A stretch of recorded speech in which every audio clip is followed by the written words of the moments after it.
One of the easiest ways to change how a pattern looks or pattern hack is to amend the sleeves. Now I have a variety of sleeves that I like: the Flutter sleeve, a long bishop sleeve, and my technical term for how I make them work is to smoosh. Now smooshing works particularly well if the sleeve has a little bit of gathering at the top. If it is a completely fitted sleeve into a specific arm side, you might want to think about adding some gathering in so that you can smoosh effectively. But that is my top tip for making a sleeve from a different pattern fit onto the pattern that you're actually working with: smooshing. Now this is the McCall's 7974. The Flutter sleeve that I've got on this particular dress is not actually an option that comes with the pattern. It has a longer sleeve, a longer fuller sleeve, a lantern sleeve, and a little puff sleeve with a tie detail on it. I created this Flutter sleeve from that puff tie detail sleeve, and I'm going to show you how I did that with slashing and spreading. Okay, so this is the sleeve that you do the keyhole in, and it's quite a wide sleeve, and you could just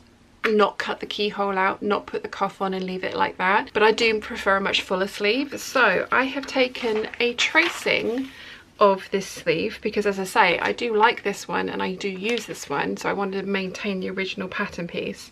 I've taken a tracing of it, I've just not put in the keyhole or any of the markings along the bottom. Now that I have my tracing, I've got the grain line marked in, I have got the gathering points marked in, I've got the large circle which I transfer into a notch for the shoulder seam, the front notch and the back double notches. So I've got all the markings that I need to transfer over to my finished Flutter sleeve. Now I'm going to use this slash and spread method. So I'm going to take my ruler, and through the center point or the shoulder point of this sleeve, I'm going to draw a line, and then I'm going to just draw lines parallel to that line 2 inches apart, because that's the width of my ruler, all over the sleeve.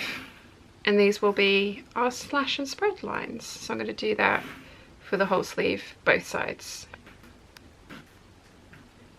Okay, so I've got all of my lines drawn in. The next thing that I need to do is cut those lines apart. Now I've drawn in the seam allowance along the top of the sleeve here because I want to create hinges. So I'm going to cut down to the seam allowance, but not through it, and then up to the seam allowance, but again not through it, so that I've created a hinge. So I'm going to do that for all of the lines, and then I will show you what the next step is. Okay, so I've cut all of them apart. They've got hinges on all of those lines that I've drawn. So the next thing I need is a piece of paper to stick this to. Okay, so I hope you can see I've drawn basically a T here. So I've got a line across the top, and then perpendicular to that another line running down there. Every single Flutter sleeve that I've seen that I like has the cap of the sleeve and then the side seams of the sleeve kind of parallel to each other. So I'm going to use this line to try and help get the amount of fullness that I know I like in my sleeves. So what we're going to be aiming for is our side seams of our sleeves to kind of be looking like that. And you don't have to do this amount of fullness, you can just add like 2 inches between each of the slash and spread lines. You can add 4 inches, but my favorite Flutter sleeve, which is from the Sew Over Eve dress, has this kind of configuration. I know I like that amount of fullness, so I'm aiming for that for this one. I'm going to try and evenly spread out the fullness between my slash and spread lines, and as I say, have those side seams be kind of parallel with each other. I think that's the correct use of that term, as well as the top of the sleeve. So this is actually looking pretty good. So I'm going to start taping things down. So once you're happy with how your sleeve is looking, you're going to notice that there's now kind of like a jagged line along the top edge of your sleeve. So you're going to want to sort of even that out. So there's a little bit of a jagged line there, so just going to smooth that out and smooth this piece and this piece So you're not really like changing a lot, you're just smoothing the lines out. And maybe like I added like a millimeter up here. This one's got a bigger piece, but you can kind of see the curve that you're aiming for.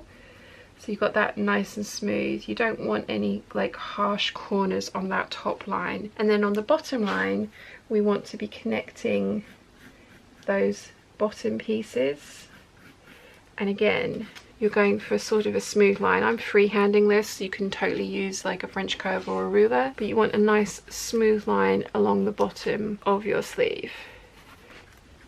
Now that I have got that all marked out, personally, I like to trace another pattern off. You could tape everything down so that you've got no flappy bits and use this pattern piece. For how I store my patterns, I fold them up and put them in folders. That means they end up with a lot of creases in them, and I like to press my pattern pieces flat before I use them. And I find with this much tape, or the amount of tape that I would need to make this a viable pattern piece, I wouldn't be able to press it flat without the tape kind of crinkling or messing up my iron. So I am going to and have traced out the sleeve. Now you see this one's come out slightly different, but only slightly. The important thing to do is to then mark on the notches. So we've got the center notch here, the shoulder seam notch. We've got our gather points for the fullness of the sleeve. We've got the single notch and the double notch there. I've also put the grain line underneath the shoulder point because the original sleeve,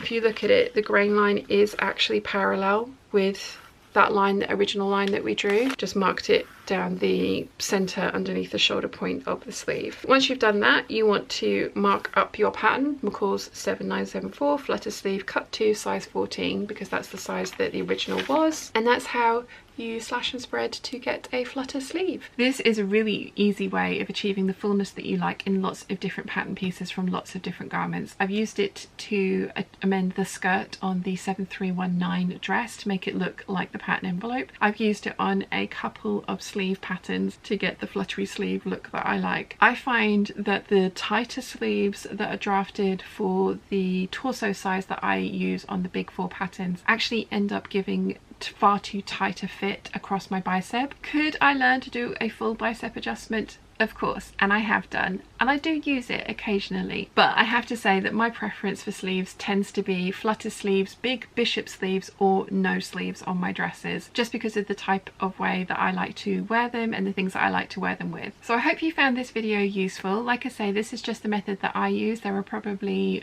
loads of other methods of getting this out there. If you already have a sleeve that you like that has gathering in it, usually you can smoosh that onto the pattern that you're using anyway. That's just generally been my experience. Smoosh and find out, if you will. Just to let you know that if you're doing that for the very first time, maybe not with the most precious fabric that you've ever owned, try a wearable toile first. But smoosh and find out has generally been my approach to sewing, and so far it's been successful for me. I've had a couple of fails, but you learn from those and you move on, and this method has worked really well for me in the past. Let me know in the comments down below if you've already tried this method, or if I've inspired you to give it a go after having seen how easy it is and how pretty these sleeves look on this dress. If you've enjoyed this video, you might want to check out one of my other mini tutorials here.